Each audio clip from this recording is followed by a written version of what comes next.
June 30th is over. What's next? That's my question. But before I proceed on to that, I don't like what grinds my gears for the past couple of years is that word xenophobia. My question, who is the person or who are the people or the organization whatsoever that tagged what happened, is happening in South Africa as xenophobia? Like, who is the person or who is the person that said, oh, South Africans, it's xenophobia that is going on?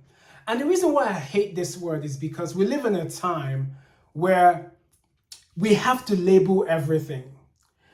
And my problem is that when we begin to label everything, labeling something prevents us from getting into the core of the thing. So we just say South Africans are xenophobic, and that's it.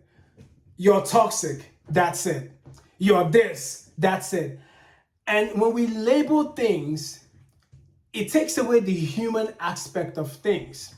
And I think that is one of the biggest things that it's the issue in South Africa. Now, I haven't spoken about the whole thing in South Africa on this channel because I've just been watching and everyone is just up in arms. You have Africans not supporting South Africans in the World Cup. And it's just the typical African mentality that has been embedded in every African that has corrupted and made the psyche of most Africans not to see the bigger picture of things, right?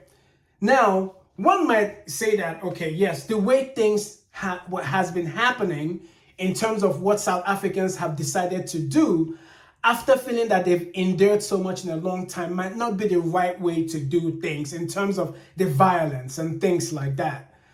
Yes, we might all agree that probably not the killings or they said a couple people died or what and things like that, which is wrong. It should never be the case. But at the same time, it behooves each and everybody to understand where a lot of South Africans are coming from.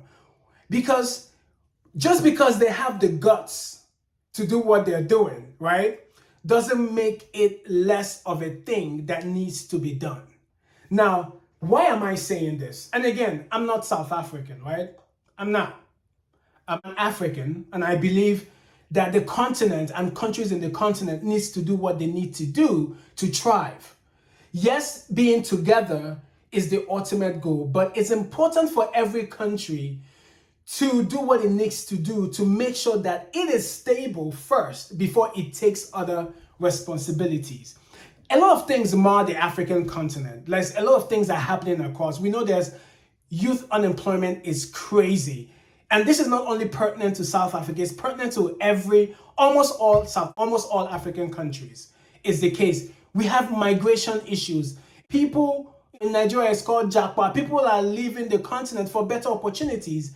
And this has not been happening. And just to take you back while I'm still on the migration issue, one question I want to ask is that why is it that when every other country has an issue with migration, we don't call it xenophobia? We don't say they're being xenophobic. We don't label that country as, oh, they're xenophobic or they're being, it's only when it comes to countries in Africa that we have a label for it. Other places in the world, it's protection of their borders. It's migration or illegal it's something that will make us look at the human part of it. But when it comes to Africa, and Africans are in the forefront of this whole thing, they're the ones, oh, everyone, and it's the craziest thing ever. And we need to stop it. We need to begin to try to understand issues at a human level so that we can find solutions to it. Now, yes, migration is a problem. It's not just in South Africa, it's all around Africa. There's a whole bunch of conflict and displacement in Sudan, in Congo. These things are happening. There's economic challenges all around the continent. There's various other things happening.